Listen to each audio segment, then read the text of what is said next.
Audio Jungle.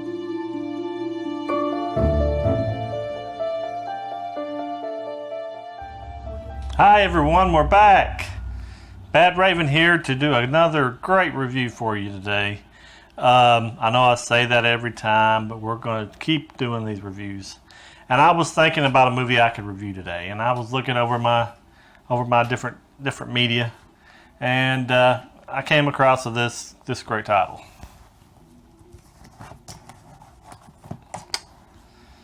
This movie is something that other people would probably say was not a very good movie.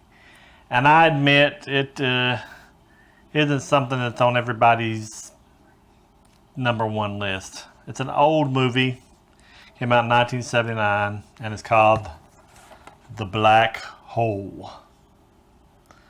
This is a DVD I got at, I think, at Walmart a few years back, because my son had never seen this movie. And I really liked it when I was a kid. Not exactly your action-packed movie. Has action in it. But, I don't know if you can see that. But, it had space in it. And you've got to consider, 77 Star Wars came out. This came out in 79. So I was around 11 years old. And, I saw previews of it, and I thought, oh, great, another space movie, something I can really get into, and it looked really exciting. It had robots, and it had outer space, of course, and it just looked like something I would enjoy. So I decided to pester my mom to death. I kept saying, can I go? I didn't want to go watch this movie, and I've talked about this before. See, the closest first-run movie theater was in Corbin. It's a good 30-minute away, and back then it was two-lane roads, probably 45 minutes away. And plus with the money issue I tell you about, didn't have a lot of money. So I knew I was fighting an uphill battle with Mom to get her to let me see this movie.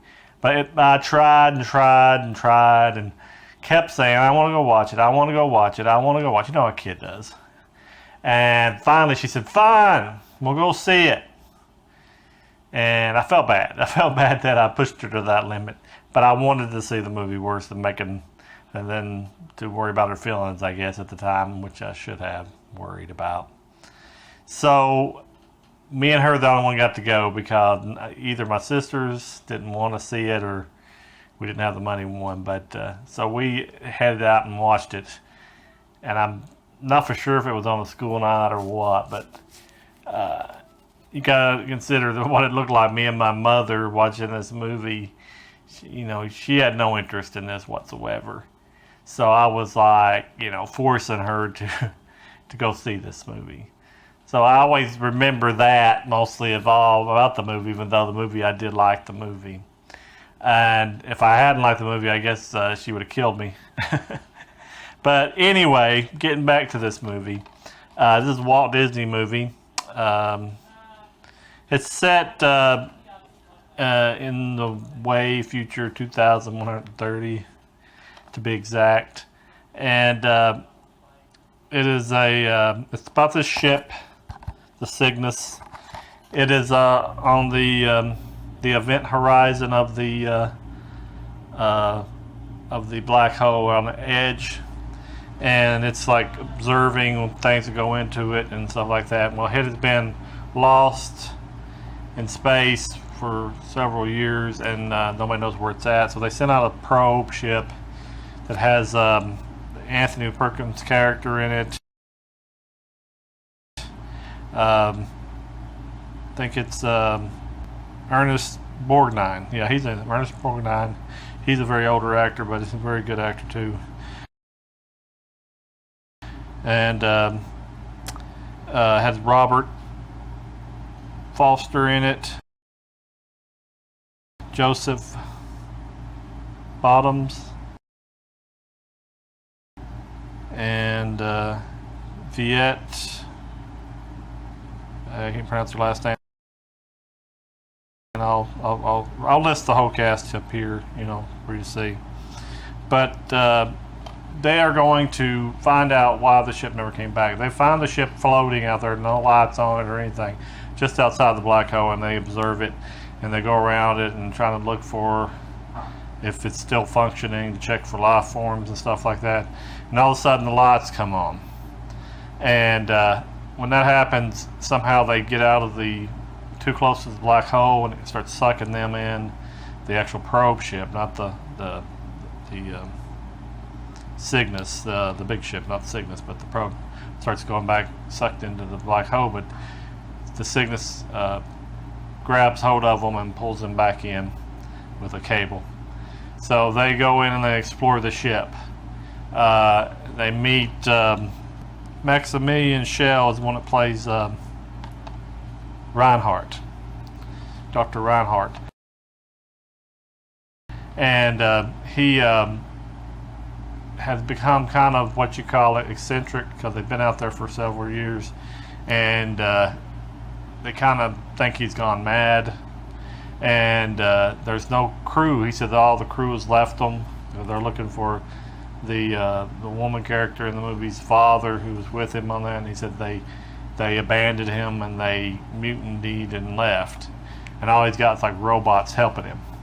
So this is a spoiler review, and they go ahead and kind of like talk to him, and the Anthony Perkins character is like really in awe of Reinhardt, and he wants to like help him, because Reinhardt wants to go through the black hole. He wants to see what's on the other side. He thinks heaven's on the other side, and he wants to send the whole Cygnus ship through there. He's sending probes through there and getting information back with robots on it, and he wants to see what's beyond the black hole. So the Anthony Perkins character wants to see it too, and so the rest of them are very skeptical of Reinhardt, and they just want to get their ship fixed and get out of there and take whoever wants to leave with them. And you got a little robot named Vincent that comes with them on the probe, and he's a cute little robot, kind of like an R2-D2 type, but he can float above air and got guns on him and stuff, and talks. He don't do beeps or nothing. He talks, and they run into another robot by the Reinhardt's group called Maximilian.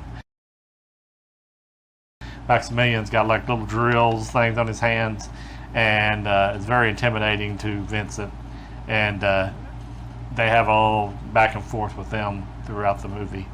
So they're trying to figure out what happened to the crew and all this, and they see that he's got a big garden there and he's got enough food there to feed the entire crew, but they can't understand why if the crew's not there, why they'd be harvesting that much food. Well, as they get closer to having their ship fixed, they end up Reinhardt starts figuring out that they're figuring out what's going on.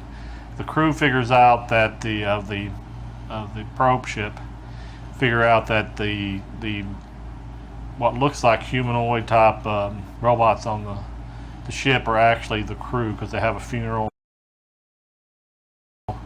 and they limp and they do all kinds of stuff like that. They figure out that that's the actual crew, so they decide to get out of there before he does something to them. Well, at that time, the Anthony Perkins character is with Reinhardt, and the lady character whose dad was on there, they have the woman character has a telepathy thing with the robot Vincent. Vincent tells her to get back to the ship. They're going to leave because Reinhardt is the one that killed her father, and the crew is the actual robots. She uncovers that, and she tells Anthony Perkins that they need to leave. Reinhardt's kind of like asking, why do you want to leave? And she finally tells Anthony Perkins' character that crew is there, and he opens up one of their masks and he sees that is the crew.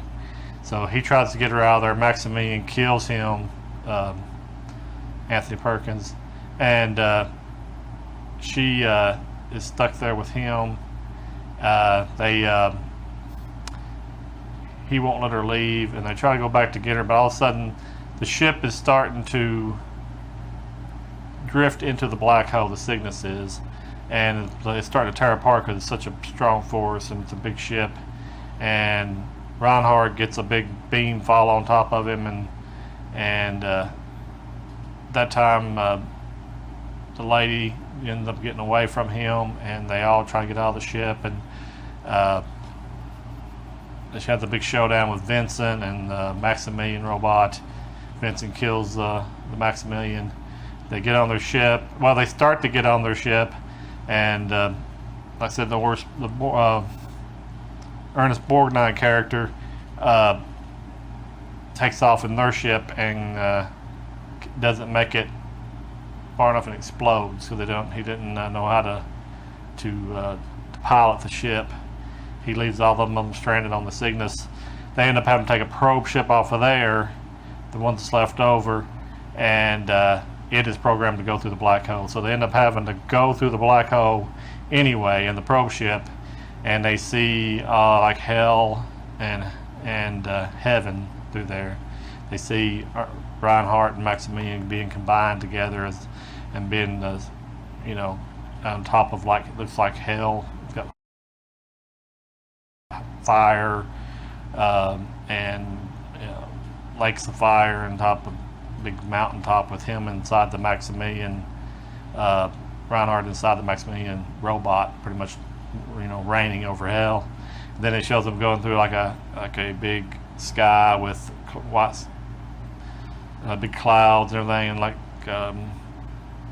angel top wings and stuff, and it's like heaven they're going through next, and then they go on to the outside, and it just goes to a big white light and it's over. So I assume, and they make it out to the other space, but you don't know where they're at, and then it just goes off. So kind of leaves up to your interpretation. Did they go through heaven and hell through the black hole? Did they reach the other side of the universe when they got to the other side? And so kind of leaves it open. It's a kind of deep movie for a kid my age, I guess, at that time at 11. But I really liked it. I mean, it's very slow. There's a lot of slow parts in it. It's basically the old top Disney movies that they made with live action. They just kind of drag a little bit. It had very, very good technology, very good special effects for the time, great practical effects, stuff like that. It's a movie you should check out if you're a science fiction fan. If you're not a science fiction fan, just leave it alone. You won't like it. You'll say, Badraven, you're gone crazy. This movie is not a good movie. Because it didn't make very much at the box office. It's kind of a flop at the time. But I liked it. And I was just showing you the movies that I like and why I like them. And I think if you do like those types of movies, you will enjoy it in some form or fashion. Like I said, this is not on Blu-ray. It's not been released on Blu-ray. But I would like to get a Blu-ray copy of it. I think it would look really, really good in my collection on my big screen. But the DVD I have to do for now. It may never be released because it being such a flop. But it's like one of those ones like Krull that mostly the time of my life where I watched it makes me really look upon it with reverence, because it was a very deep movie for a little child to watch, I guess. So I liked it. What do you think about it? Did you ever watch it? Leave a comment whether you've seen this movie or not. If you've seen The Black Hole or not. They were going to make a remake of it when Tron Legacy came out, and Tron Legacy didn't do great, so they got kind of scared and didn't want to do it. I didn't say the director of this. Gary Nelson is the one that directed this movie. I don't know what he has directed before or after, or if he ever directed anything after. But it was well directed. It was well acted. I thought it had a decent script, and like I said, I liked it. But anyway, leave a comment. Tell me what you think. We're getting closer. I got the new shirts in. I put everything movies around the Badraven symbol because of didn't want people to misunderstand, like it's a hunting shirt because I had a big bird on the front of it. So I put everything movies so that would kind of tie them in. Kind of changed the back a little bit, not much. Dropped the YouTube sign down to the bottom, so people could see that, watch it on YouTube. I'm going to try to do a giveaway here in the next few videos, and hopefully we'll get that all together. But anyway, I'd like to say thank you for watching, and remember that the Badraven is your friend, and that we appreciate everything that everybody does for the channels with the views and all. So come see us again, and we'll let you go. Goodbye.